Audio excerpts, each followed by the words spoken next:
Fast Forward Productions. The women are speaking.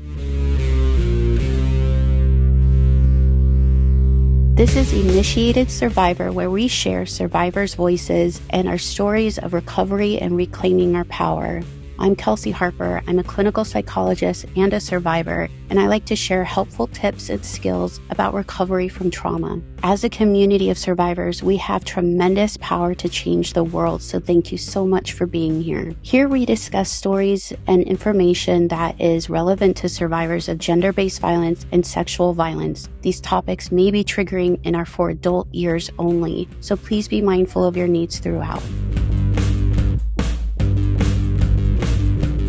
Hi, everyone. Welcome back to Initiated Survivor. I wanted to follow up on my last episodes talking about groups and finding groups, group therapy, and how connecting to community and social connections can really help with trauma recovery. I'm going to be building upon that today and talking more about how we find and connect with community at large and a sense of belonging to community. And I'm going to talk a little bit about how we do that and about why this is important today. First of all, it's been widely shown in research that the most powerful intervention for mental health recovery, especially from trauma, depression, anxiety, is social support. The number one, that if someone does nothing else, no therapy, no medication, none of those things, they still will get some level of recovery by engaging in social support. This is why therapists oftentimes will emphasize how to connect with social supports, with friends, with community, with family, with elders, people that are going to help take care of people and kind of create a bit of a social safety net around them, because we know that it is so powerful in recovery and powerful healing for people. And this makes a lot of sense. You know, humans are social creatures. We're communal creatures. It's in our genes, in our bones. It's how we're made to connect in relationships. It then follows that being isolated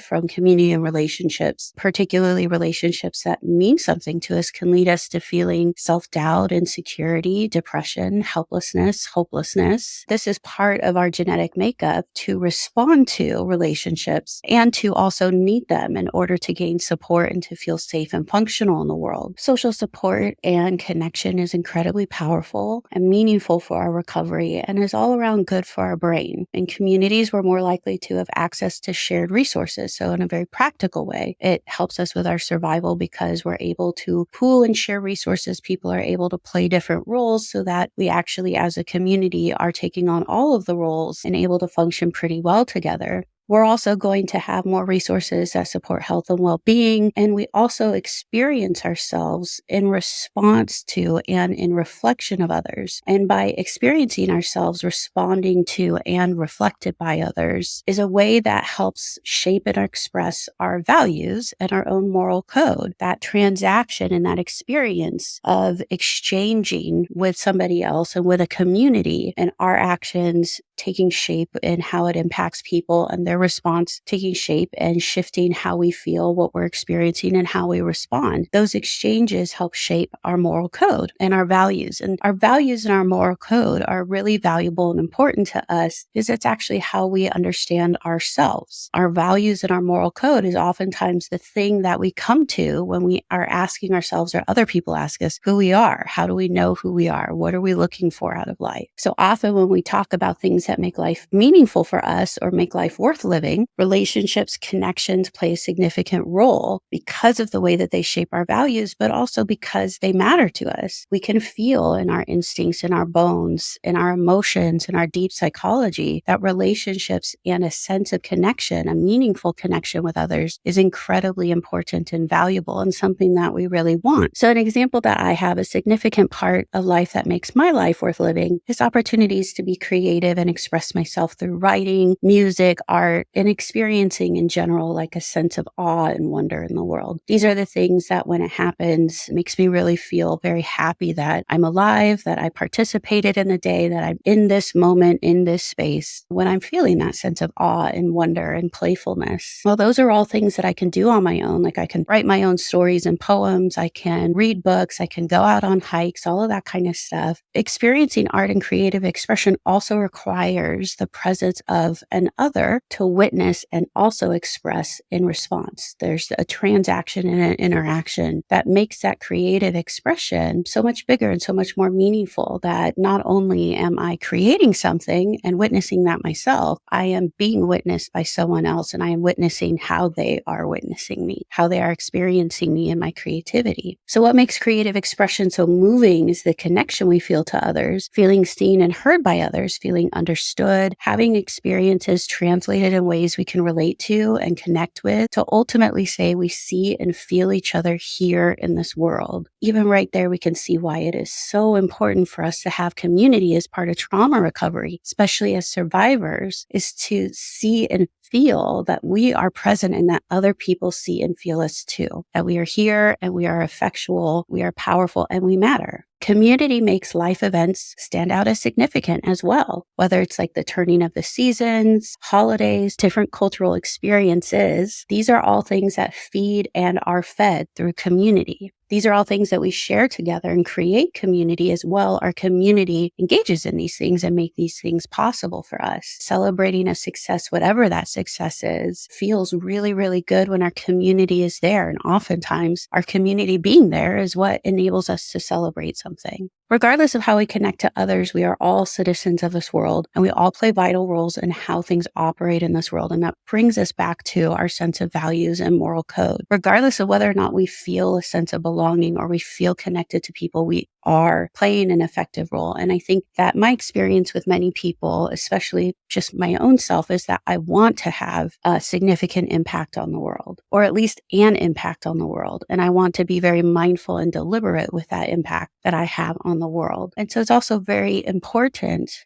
that we use our resources of community and our values to help guide what kind of impact we want to have on the world, how we treat the earth to which we belong, how we treat each other, how our systems of power shape and engage with our world, and how we deconstruct and reclaim power from oppressive controls are all going to be shaped by our values, our moral code, and our connections to these relationships. In order to ensure we're effective and contributing citizens, we must connect to community. Community provides us feedback, we receive feedback, and we get to shape and change our action, our inaction, depending upon that feedback, depending upon how that feedback interfaces with our values and our moral code, how we understand ourselves to be, what our goals are. If there's no community there, or no community that feels comfortable giving feedback, or we're not able to receive that feedback, we're not going to have those interactions. We're not going to have those transactions that help us get more deeply connected to ourselves and more deeply connected to the world. We are built to respond to social feedback instinctually, unconsciously, as well as consciously. This is also how things like behaviorism works. Behaviorism works by reward and punishment. Those rewards and punishment come from social relationships. And so we are built, and our brain is built to be responsive and adaptive based upon social cues. We also want to be mindful and intentional about engaging in social communities whose feedback aligns with our values. Maybe challenges are stuck places that we're wanting challenge around, we want to grow around, and supports our growth and the growth of others. We're wanting to look for communities that we connect to, not just a random grouping of people that coexist, but ones that are interested in this type of symbiotic relationship. So we must co-create this as well as participate in this process of feedback, of challenging stuck places, of growing, of supporting growth for other people. So how do we even do this?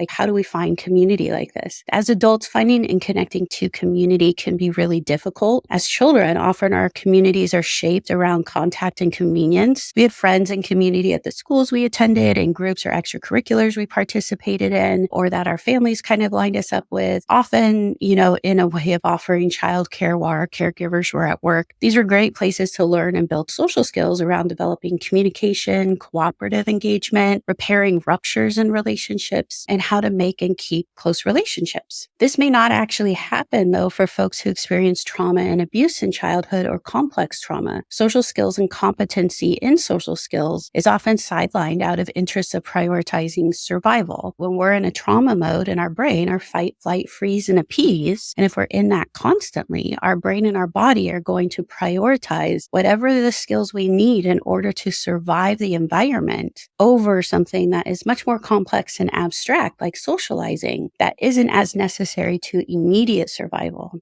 And so these skills may not be built until later in life when a degree of independent safety is established. So that's why there's a lot of adults who come into their own around social relationships, maybe in their 20s and 30s, and can really struggle with how to build those relationships and those skills with people who have already established them for years at that point. In addition, as adults, we're building more complexity and sophistication into our social skills. We're learning how to tolerate uncomfortable conflict, how to hold boundaries and how to flex those boundaries and when to do that, allowing for differences while also sticking to our values, aligning with integrity as well as inclusivity. These can be quite complicated for trauma survivors who experience many relationships as fraught with unseen or unspoken rules for safety and maintaining status quo. So it might be really, really hard to go into gray areas when relationships needed to have very black or white lines on what is okay and what is not okay in the past. When we have unsafe, abusive, or neglectful relationships growing up, there's some pretty big black or white lines that are drawn around what's going to help us live and what's going to get us into risky or threatening places. And so in our relationships as adults, where we're able to provide that safety for ourselves, things become a lot more gray area, and it can be hard to enter that space where we see like, okay, well, if this person crosses my boundaries or wants to cross my boundaries, I shouldn't even consider it. I should just say no and cut them out of my life. And we may make the mistake of having really black or white ways of interacting with people and lose a lot of relationships. But this doesn't mean that we should just then flex all of our boundaries and give in to everything that people are asking. But we need to ask more questions, and we need to learn more sophisticated skills about how to be in relationships that offer a little bit more room and give and take that still aligns with our values and our self-respect. Something that can complicate this further is that 90% of sexual assaults are often perpetrated by someone that the survivor knows, someone that we have a relationship with, and therefore we are experiencing a deep violation of safety and trust and can isolate ourselves from relationships as a way of protecting ourselves from that kind of betrayal. It's very common that many survivors feel alone and isolated in an effort to be safe because it was their relationships in which this harm happened. So it can be really hard to allow ourselves to connect personally and with vulnerability to people after that kind of trauma. And as we long for it, we need it for our survival. It also helps fill our lives with meaning and purpose and culture and growth and comfort. So even though maybe we're isolating and we feel a little safer, we're also missing something significant from our lives and finding it really hard to get back into it, how to get back connected to things, especially how to connect to communities now that things have really changed for us and now that things have really shifted and we've learned things about ourselves through our recovery that we don't want to put down or don't want to deny.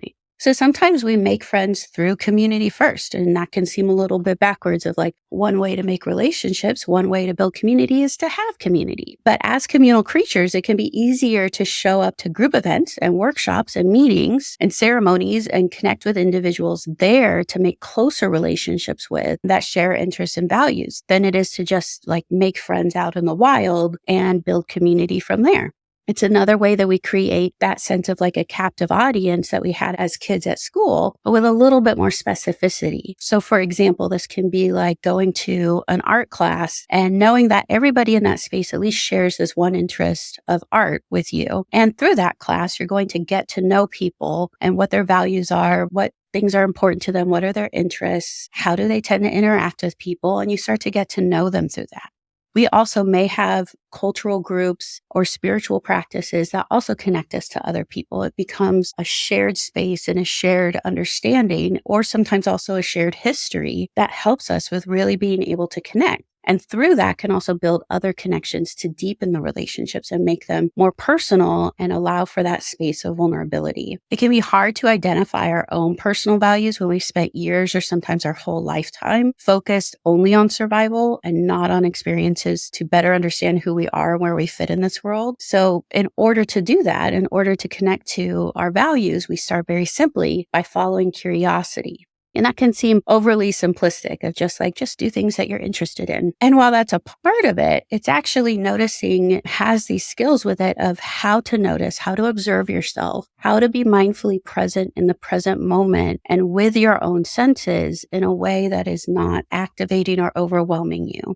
Hello, everyone. I just wanted to take a moment to announce this exciting offering. I'm going to be creating and launching a trauma skills group virtually in 2024. I'm really excited about this. As you know, in the show, I've talked about different skills that can help us with recovering from crisis, with calming down panic attacks, with communicating to people, with staying active and engaged in our values, how to build relationships. And now I'm bringing those skills directly to you in this group format. So it's nice and accessible, and you get some hands-on experience practicing these skills in real time. This is going to be a 12-week group, 12 one-hour sessions where we meet virtually in a small group. And I'm going to be training you on the different skills that you use, how they can be applied, and giving you things to practice as well as materials to reference about all of these different skills. Many participants in the past have told me that they really felt they benefited from learning more about trauma, how trauma works in the body, as well as building confidence in themselves and learning how to connect more to their values and what they feel is important in life. So here's an opportunity for us to do this more. Recently, I registered to be able to provide virtual therapy to 40 states in the United States. So this group is going to be accessible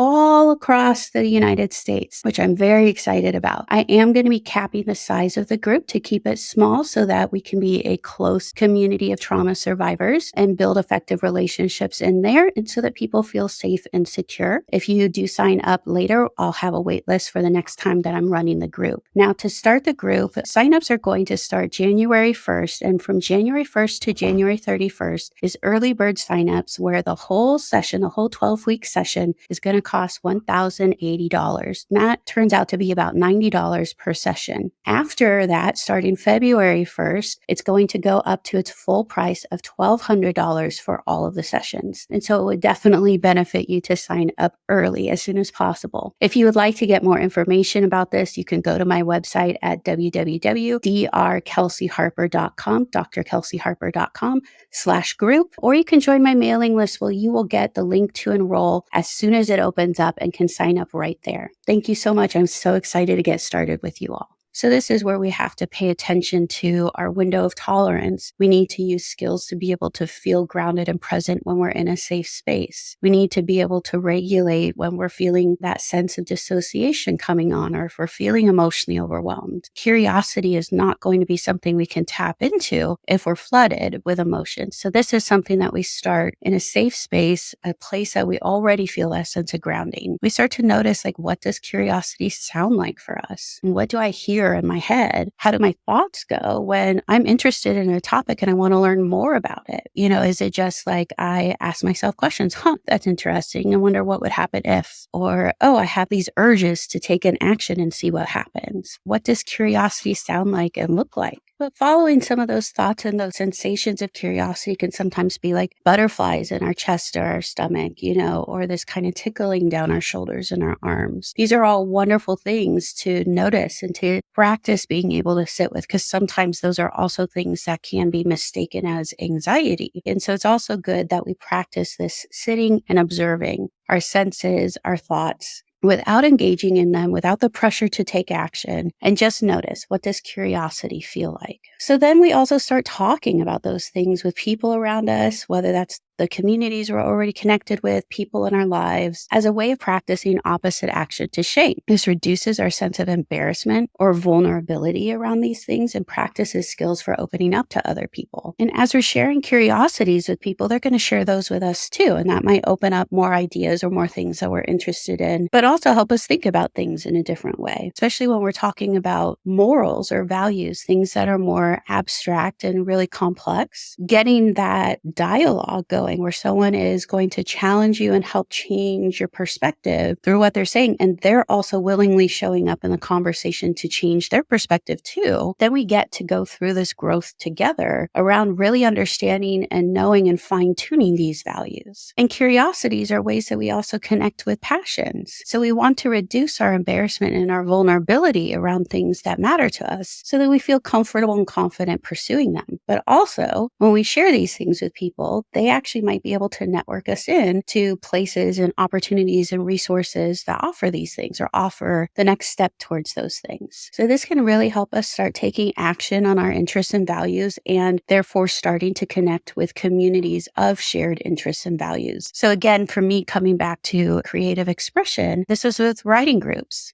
So I have a value around creative expression, and it connected me to communities of people who also share this value. And part of creative expression is also having values around sharing vulnerability, being really personal with each other, allowing for pain and loss and reflection, as well as joy and celebration, understanding why something that feels really small can also be really meaningful. So there's also for me these values of that wonder and awe that I feel in experiencing the world, as well as building stories around the world and building a land and a world and characters, and why that feels so good and so fun. So this is also a great way for practicing giving and receiving feedback. In my groups, my writing groups, like I'm going to be reading their things and I give them feedback, they read mine, and I receive feedback, and I can practice my skills around what it feels like to receive feedback, what happens if it makes me feel hurt or insecure in some way, how I can cope with that, how I can communicate with people around that, how if I say something hurtful, I can communicate around that and they can communicate with me and we can work through something together. Through some of these writing groups, as well as some witchy groups, I've met and made friends with other people who share values I have around progressive social justice movement, mental health, queer culture, sex positivity. These are things that weren't necessarily what we were writing about. And it's not necessarily about stories or poems or anything. It's just that we had a shared interest that then got us to connect about these other things as we continue to experience each other. Linking with others with shared values helped me build more knowledge and refine my connection to those values, and continues to do so, and offers me opportunities to enact these values in my life, and also weaves me into the greater fabric of these communities as well as the world, as both a person being shaped by the community and growing and learning, but also a person who is shaping the community and contributing to the community as well. I also, through my work on this podcast, connected to an expansive and diverse community of people, connecting with survivors, sharing their stories of recovery, connecting with people who want to offer support to survivors and have something that they'd like to help people with around trauma recovery. It also challenged me in how I can both hold my values with integrity and connect with people who have different values and priorities without abandoning my own or devaluing them, and also learning and refining them,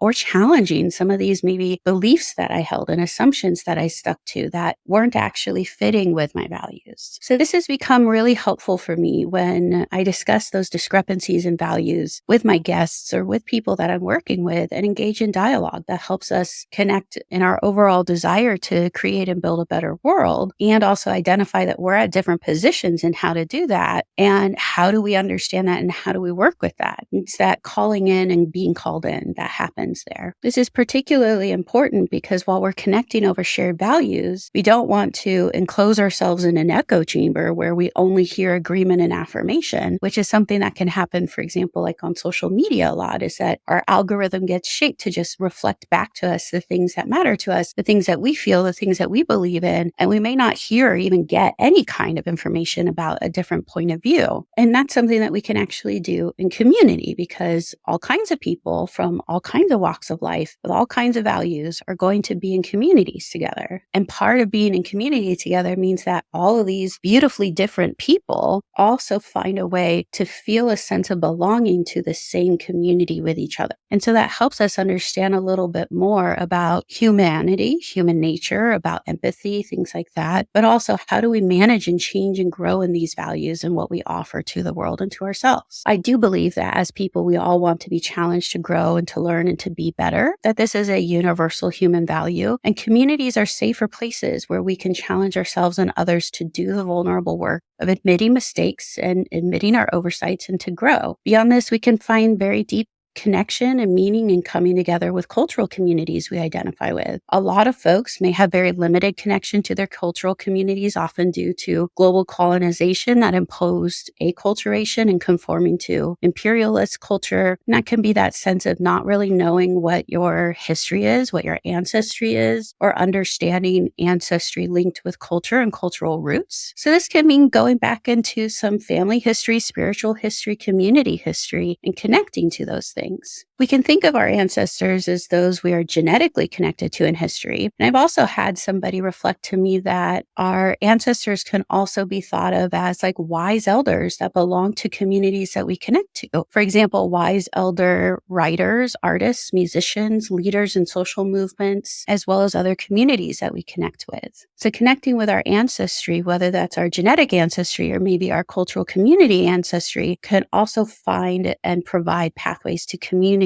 As we follow our curiosity in those relationships as well with those ancestors, we can connect with community. So for me, for example, I was particularly interested in learning more about like pre-Christendom spiritual culture of my ancestry and connected with Celtic pagan practices and rituals. Very witchy. In particular, because my witchy community at the time was discussing a lot about cultural appropriation and violating the boundaries of closed practices in other cultures. And I wanted to connect to spirituality with integrity to my values, which meant not perpetrating that kind of colonizer objectification that comes with cultural appropriation and the commodification of spiritual practices. So ultimately what that means is I need to learn like what really is mine and what comes from my history that I can connect to and engage it in my life in a way that really does feel authentic and genuine and true. So learning more about my roots really helped highlight the ways to live in these values I share around honoring all creatures and the creation of the world and feel connected to a greater lineage and sense of community and family.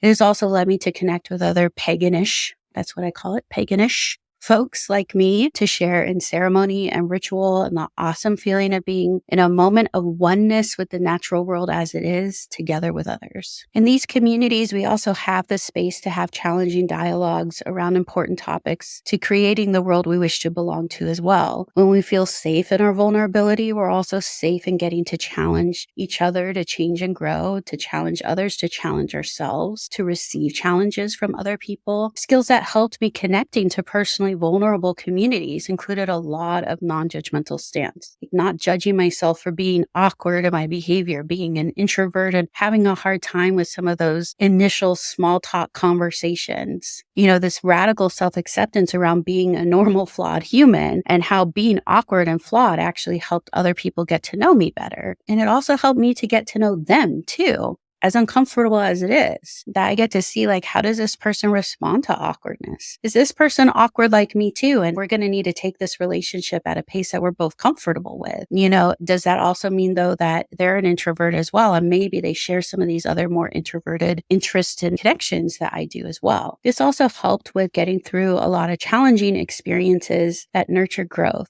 If we judge ourselves, we usually hide away from growth opportunities. If we're feeling shame, we're not going to make a risk of being out and exposed in our truth of who we are as someone who is making mistakes and who's going to have to change. So if we can approach with that non-judgmental acceptance of ourselves and very radical self-compassion, we can hear tough feedback, really receive it, comfort and support ourselves, knowing that we're humans and that feedback, especially tough feedback, can be painful and be hard, and also consider what it is that we want to learn and what it is that we want to change and how we're going to make those changes. Our worth as people isn't determined by our perfect adherence to our values. Our worth is not determined by our perfect adherence to our values. And that's really, really important. We're always going to be growing and changing and reassessing values, reconnecting to old ones, developing new ones, all of that throughout our life. That's ultimately what we're going to do as part of human nature and living in this world. We can build a sense of meaning and purpose in our life, a sense of progression by the imperfect practice of values and learning and growing and changing, and how we connect to our values and build new values. By being imperfect, we get to make mistakes. We get to see the consequences of those mistakes, and we get to feel the impact of that. And that's going to teach us a lot about ourselves and a lot about our world. And that's also going to shape those values as they come in. Also, it helps us learn skills around how to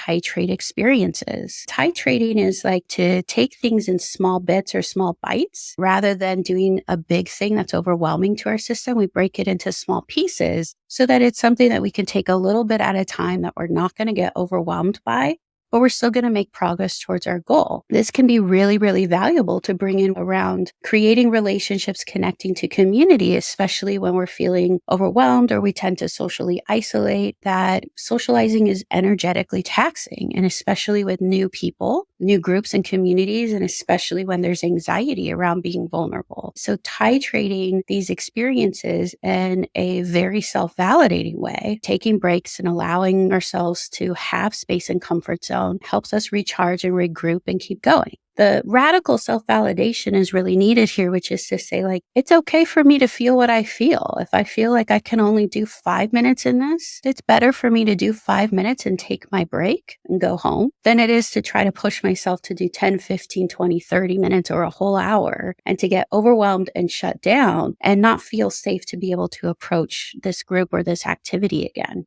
I also think that for me, my previously mentioned cave of my home with my animals definitely helped with that. Being able to titrate these experiences and come home to the comfort of my animals and my safe space really helped me with recharging and regrouping in order to keep going.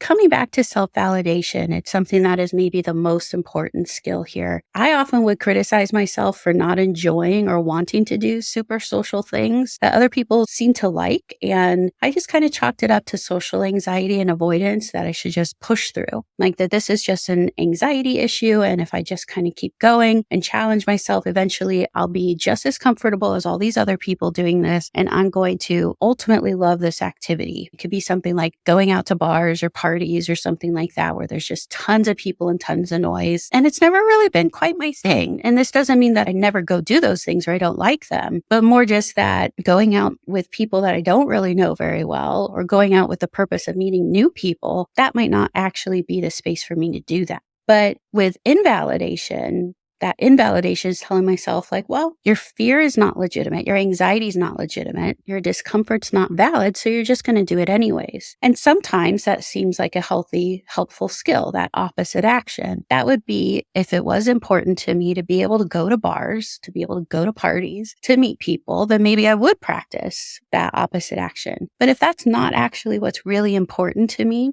then it might actually be about needing to take a turn. And that's where self-validation comes in. That often these were things that I just simply didn't like to do and would be meeting people who did like those things and start off a connection in this position of not sharing something. If I'm meeting a bunch of people who love socializing in really big groups and in these kind of really big open spaces, then we're already starting off on the foot of like, we don't have something in common. In fact, they like something that I don't like, and I don't like something that they do like. So one of the things that I did to practice self-validation here is I asked myself, like, what would be my heart's desire, the most perfect situation? What would be the thing that would make me come out of my cave, my safe cave, and be willing to go someplace where I might risk having to be around people? What would be something I would want to go do, even if I was socially anxious? And I had answers to that. Those were things like witchy ceremonies and fun rituals, writing events like going to public readings or writing groups, open mic nights or open mic nights for women, as you heard Kate Burns talk about. Those were my places and those were my people. Those were things that I shared with those people. And so coming there, I also found that there was other types of connection and interests and values that we connected with. So in closing, finding community is really, really important. Having social support is absolutely vital to recovery. And we all know this. There's definitely some important skills that I talked about in this episode that can really help us with what we need to do in order to create social connections and to seek out community. And just to understand also, it's important to be mindful that this is something we're always going to be doing. Like if you don't feel a sense of belonging to community right now, and I know that can be really painful, that doesn't mean that you've done anything wrong or that you missed some sort of opportunity that's never going to come again. That's just part of life, is that we kind of wax and wane in our relationships. There's going to be times when we're super connected and times when we're not. And that's actually because we're going through our own growth process that has changed some things. And that includes changing the way that we feel connected to others. And that might change our communities. Recently, I moved to a different state than I had lived in previously. And I'm starting this process again to connect to local community. It's definitely a challenge.